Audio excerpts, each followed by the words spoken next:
Welcome back to Two Fingers for 2 Minutes. It's Mike. Good to see you again. Tonight, the whiskey we're going to be tasting is actually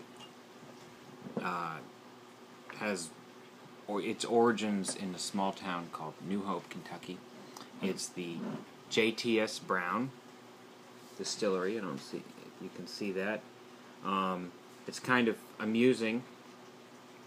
The back of the bottle says that J.T.S. Brown has been distilled Kentucky's finest bourbon for more than 100 years under a traditional time-honored method handed down by 3 generations. Well, why 3 generations? You know, the Beams talk about their 8 generations, and everybody else tends to go a little bit beyond 3. Well, it was handed down by 3 generations until the Browns handed and sold their label to Heaven Hill Distillery sometime in the mid-20th century.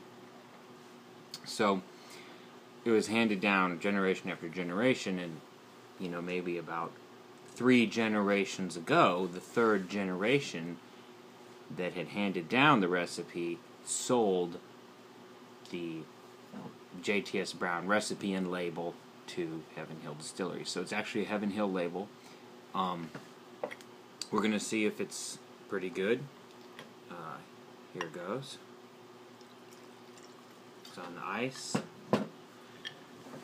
Of course, the rule is let it sit on ice, about 2 fingers of bourbon in your glass on ice for 2 minutes. And as it melts, the ice puts the water out into the drink, and the drink opens up the flavors and spaces out the molecules and downplays the burn or the bite that you might get from a bourbon just by your mouth coming into contact with the alcohol, or perhaps it downplays some of the bitterness in a rye grain or the sharp, cloying sweetness in the corn.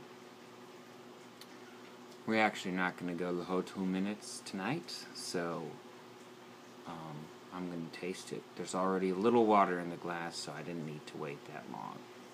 Here goes, the J.T.S. Brown.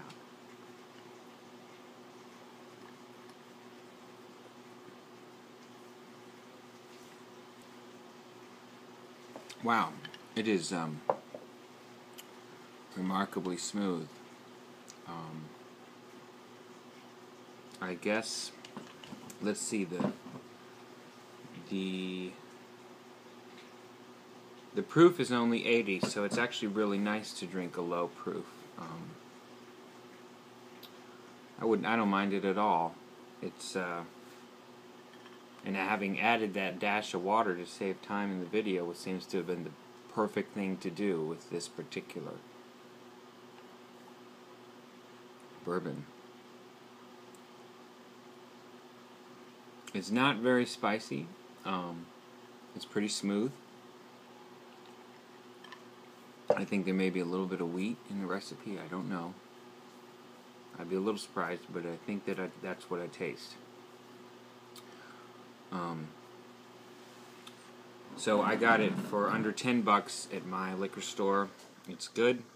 If you can see it, if you find it anywhere, then good for you. It might be hard to find outside of Kentucky, but it's a bottom shelf bourbon, and it's smooth, straight taste, not terribly complex, very much complemented by water, just because it has the kind of taste where the coolness of water comes straight across when you're drinking it.